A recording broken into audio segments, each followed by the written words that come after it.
जैसा कि कोरोना महामारी वायरस फैलने से एक जीवन शैली में बदलाव आया, वहीं प्रशासनिक स्तर पे भी काफ़ी बदलाव देखने को मिले। उसी सिलसिले में हमारे साथ आज वी राय हैं, जो कि प्रदेश राज्य कर्मचारी संयुक्त परिषद उत्तर प्रदेश के। आइए इनसे जानने की कोशिश करते हैं कि कर्मचारियों के कार्य में या उनके स्थिति में क्या परिवर्तन आए हैं। आइए इनसे बेहतर जानने की कोशिश करते हैं। कोरोना की जो वैश्विक महामारी है, इसमें हमारे कर्मचारी पूरी लगन से और पूरी तन्मयता से काम कर रहे हैं। तमाम लोगों ने अपने को काम करते हुए संक्रमित हुए और फिर शहीद भी हुए हैं। और सरकार ने भी कुछ उसमें ऐलान किए हैं। बहुत से लोगों को 50 लाख रुपया नहीं मिल पा रहा है अभी, वो तो अलग बात है, लेकिन फिर भी हम लोग पूरा मनोयोग से, पूरा हमारा प्रदेश का कर्मचारी पूरे मनोयोग से इस कोरोना महामारी को भगाने में लगा हुआ है। सरकार ने इन कर्मचारियों के हक के लिए या कोरोना से जो संक्रमित हुए उनके लिए क्या आश्वासन दिए थे और उसमें किस प्रकार पूर्ति हुई? कोरोना से जो संक्रमित हुए उनको 50 लाख रुपया देने का और उनके जो आश्रित थे उनको नौकरी देने का वो कर रही है सरकार। लेकिन जो बाकी जो कर्मचारी हैं, प्रदेश के लाखों लाख कर्मचारी हैं, वो काफ़ी सरकार से इस समय काफ़ी उनके कार्यकलापों से बहुत ही नाराज़ जैसे हैं। हालांकि पूरे मनोयोग से अभी तो काम कर रहे हैं, लेकिन कब वो काम करना बंद कर दें या कब वो हड़ताल करने लगें, कब वो आंदोलन के राह अख्तियार कर लें, इस पे कुछ कहा नहीं जा सकता है। तो ऐसे क्या कारण हैं जो कर्मचारियों में नाराज़गी पैदा हो रही है और जो उनका आंदोलन शुरू करने की जो आपने बात कही है, ऐसे क्या कारण हैं उन कर्मचारियों के? कर्मचारियों का जैसे है, जैसे पुरानी पेंशन जो हम लोगों को मिलती थी, अब जो 2004 से नई पेंशन प्रणाली एक लागू की गई है, जो मतलब उससे लिंक है, शेयर मार्केट से लिंक है। अब शेयर का तो आप जानते हैं कि कब डिप हो जाए, और 10 साल 12 साल नौकरी करने के बाद, 15 साल नौकरी करने के बाद जो पेंशन मिलती है वो बहुत ही नॉमिनल 1000-2000 रुपया मिल रही है, जबकि पुराने में ऐसा नहीं था।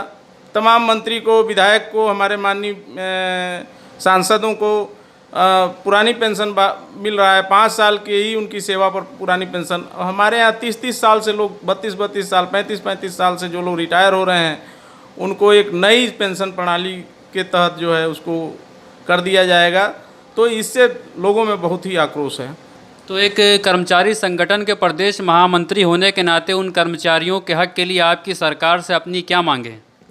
जैसे अभी आउटसोर्सिंग पे भी बहुत से कर्मचारी रखे जा रहे हैं, ठेका संविदा पे, तो उसके लिए एक सरकार को नीति बनानी चाहिए कि उनको कैसे हम रेगुलराइज करें, कैसे उनको हम करें।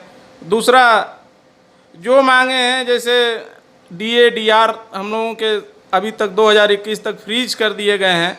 अब सरकार के हालत में, वित्तीय स्थिति में काफ़ी सुधार हो रहा है। जैसे जैसे सुधार हो रहा है, तो हमारी ये मांग है कि जो हमारे भत्ते स्थगित कर दिए गए हैं, जो DA और DR जिसमें महंगाई लगातार बढ़ रही है, लेकिन जो पेंशनर्स के पेंशन हैं, कर्मचारियों के वेतन हैं, वो नहीं बढ़ रहे हैं, इससे भी लोगों में धीरे धीरे सुगबुगाहट है, आक्रोश है, उनको भी करना चाहिए। इसके अलावा जो मांगे जिसमें वित्तीय लाभ प्रत्यक्ष या अप्रत्यक्ष रूप से नहीं देना है, जैसे कुछ एक संवर्ग है जिसमें पद नाम परिवर्तन है, या जो वेतन ज़्यादा पाते हैं और राजपत्रित नहीं किए गए हैं, तो उन लोगों को भी सरकार को करना चाहिए। एक राष्ट्रीय वेतन आयोग गठित करना चाहिए, क्योंकि वेतन के 8 वर्ष पूरे हो गए हैं, तो उसमें भी। और दिवाली से पहले जो प्रति वर्ष जैसे बोनस दिया जाता था, उस तरह के बोनस की भी व्यवस्था करनी चाहिए। एक केंद्र सरकार ने अभी भी घोषणा की है इनकैश LTC का, तो हम चाहते हैं कि हमारे राज्य कर्मचारियों को भी वो तुरंत देना चाहिए।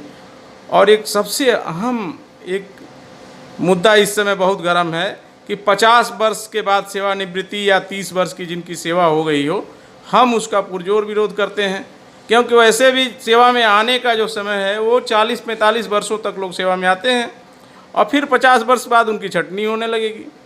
और फिर 50 वर्ष में छटनी हो करके, ये नियम तो था कि जो लोग मतलब गड़बड़ी करें या कोई बात हो इस तरह का, तो उनको अनुशासनिक कार्रवाई की जाए। ये 1972 का ही एक रूलिंग था, लेकिन उसको बार बार उसको पत्र के द्वारा नया आदेश जारी कर करके कर्मचारियों को जो धमकाने का प्रयास हो रहा है, कई विभागों में लोगों की छटनी करी भी जा रही है, कुछ लोगों ने अभी आदेश किए हैं, तो इसका हम लोग विरोध करते हैं। ये सही नहीं है, ये कर्मचारियों के हित में नहीं है।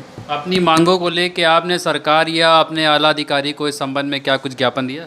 हाँ, हम लोग टच में बने हुए हैं मुख्य सचिव साहब के माननीय, और भी जो विभिन्न विभागों के जो हमारे अधिकारी हैं, तो उनसे हम लोगों ने इस संबंध में अपने ज्ञापन प्रस्तुत किए हैं। और यदि सरकार इसमें कुछ सकारात्मक निर्णय लेती है, हम लोग, कोई ऐसा नहीं है कि हम इस कोरोना महामारी, वैश्विक महामारी में हम कोई आंदोलन करने की बहुत ही मंशा मेरी है, लेकिन अगर नहीं होगा तो हमारे पास कोई और चारा नहीं बचता है। तो हम लोग न चाहते हुए भी, हम लोग सरकार का समर्थन करते हुए भी जो है अपने कर्मचारियों के हक में आंदोलन करने पर बाध्य होंगे। इसलिए सरकार को ये चाहिए कि इन सब पर अपना जो है निर्णय, अपना कुछ मतलब कर्मचारियों के सकारात्मक हक में सकारात्मक निर्णय